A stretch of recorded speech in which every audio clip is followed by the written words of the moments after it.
రాసుకున్నారో మొదల నుంచి చివరి వరకు దాన్ని వదలలేదు. జనరలీ కమర్షియల్ సినిమాస్లో మేము ట్విస్ట్లు చాలా తక్కువ ఎక్స్పెక్ట్ చేస్తాం, ఎంటర్టైన్మెంట్ని చాలా ఎక్కువ ఎక్స్పెక్ట్ చేస్తాం, ఫైట్స్ ఎలివేషన్స్ ఎక్కువ ఎక్స్పెక్ట్ చేస్తాం. వాటన్నిటితో పాటు ఒక కథతో పాటు ఇదే కథ అని మేము అనుకుంటే అది కాదు కదా, నేను రాసింది వేరు కదా అంటూ మీరు ఒక కొత్త కథని కొత్త విధంగా మాకు అందించడం జరిగింది. ఫస్ట్లీ బిగ్ కంగ్రాచులేషన్స్ మురళీకిషోర్ గారు, ఓవర్ టు యూ.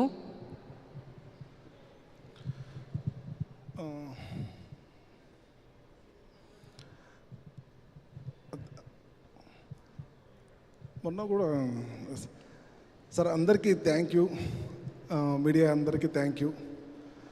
ఫస్ట్ ఒకటి చెప్తున్నాను, జస్ట్ ఒక్క నిమిషం నాతో పాటు రండి, నా టీం రండి, వెనకుండండి, కనిపిస్తారు రండి. కళ్యాణ్, ప్రకాష్, వంశీ, కుమార్, బాలు రండి ప్లీజ్. వాళ్ళ వెనక నిలబడి మాట్లాడతాను. ఎందుకంటే రాంబాబు గారు ఎక్కడ? వాళ్ళ కొంచెం జనరల్గా మాట్లాడేస్తానండి.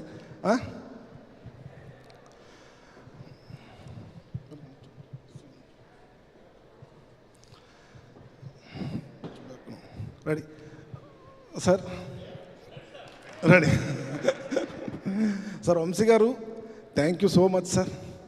ఫస్ట్ నేను మిమ్మల్ని కలిసిన రోజు నుంచి ఆ జర్నీని మీరు ఎలా మొదలుపెట్టారో నాకు గుర్తుంది. Thank you sir, thank you so much.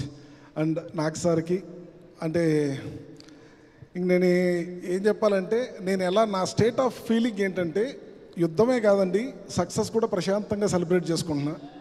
So నేను ప్రశాంతంగా ఉన్నా, నేను ప్రశాంతంగా ఊరు వెళ్తున్నా, మా ఇంట్లో చాలా హ్యాపీగా వెళ్తున్నా ఊరు. ఎన్నో నాకు తెలిసి 2010లో వచ్చాను నేను ఇండస్ట్రీకి. సో 16 years తర్వాత నేను ఊరికి గర్వంగా ఆనందంగా వెళ్తున్నా. ఇంతే. ఇంకా ఇది ప్లస్ ప్రతి ఒక్కటి ఇంకేంటంటే, సినిమాలో చూసినప్పుడు ఊరికే నాగ్ సార్ గురించి చెప్పాలి, నేను అఖిల్ సార్ నాగ్ సార్ గురించి చెప్పాలి. చాలా సందర్భాల్లో సీన్ పేపర్ పట్టుకొని నేను నాగ్ సారే హీరోనా అని వెళ్ళేవాడిని. నాగ్ సార్ ఇలా ఉంటారు, ఇలానే చేసేవాడిని సార్ ఎప్పుడు వెళ్ళి ఆ డిస్కషన్లో. సో ఎన్ని క్యారెక్టర్స్ ఎన్ని లేయర్స్ ఉన్నా ఎప్పుడు నాగ్ సార్ అయితే లేదు, నువ్వు కరెక్ట్గా చెప్తున్నావు కాబట్టి అది కరెక్ట్గా స్క్రీన్ మీదకి వస్తుంది నందు అని చెప్పారు. దానికి మా డిస్కషన్లో ఎంతో హెల్ప్ చేశాడు ఎడిటర్ నవీన్ నోలి గారు. అవి ఎక్కడ మిస్ అవ్వకుండా చాలా జాగ్రత్తగా వెళ్ళాము. సో ఆయనకి థ్యాంక్స్. తమన్ గారు చాలా మంచి మ్యూజిక్ ఇచ్చారు, ఆయన ప్రతిసారి మ్యూజిక్ ఇస్తారు. Thank you so much Thaman sir.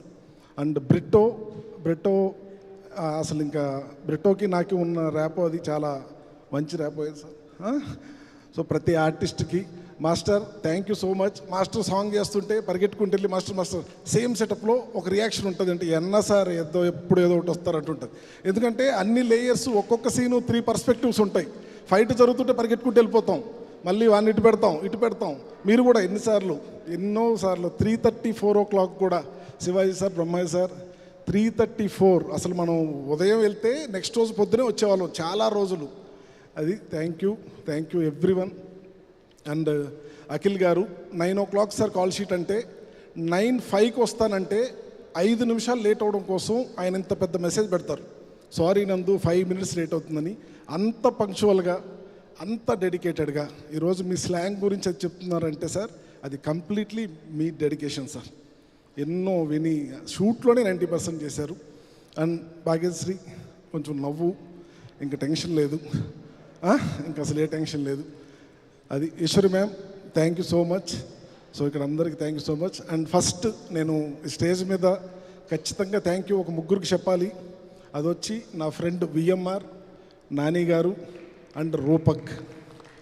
వాళ్ళు లేకుంటే నేను ఇక్కడికి వచ్చి ఇంత ప్రశాంతంగా నా సక్సెస్ని నేను సెలబ్రేట్ చేసుకోలేను. So and entire by team thank you so much మీ అందరికీ. Thank you. ఇంకెవరిని మర్చిపోయి ఉంటే నెక్స్ట్ స్టేజ్లో చెప్తాను, గుర్తు చేసుకోండి. Okay, thank you so much sir. Shivaji sir అంతే సార్, దానిలో మా పెదనాయన ఎలా రిసీవ్ చేసుకుంటాడో తెలుస్తుంది సార్. ఊర్లోనే ఈ అన్ని క్యారెక్టర్స్ పేరు పెట్టాను సార్ నేను సినిమాలో, ప్రతి క్యారెక్టర్ పేరు పెట్టా. సో ఇప్పుడు వాళ్ళందరూ ఎలా రిసీవ్ చేసుకున్నారు, వాళ్ళు చాలా హ్యాపీగా ఉన్నారు. ఎలా ఏంటి అనేది నాకు ఇప్పుడు తెలుస్తుంది sir. Thank you everyone. Thank you Muralikishore గారు. అక్కినేని అభిమానులు, అఖిల్ గారి అభిమానులు మిమ్మల్ని డెఫినెట్గా ఎప్పటికీ గుర్తుపెట్టుకుంటారనమాట. అలాంటి చిత్రం మీరు మాకు అందించారు. Thank you so much.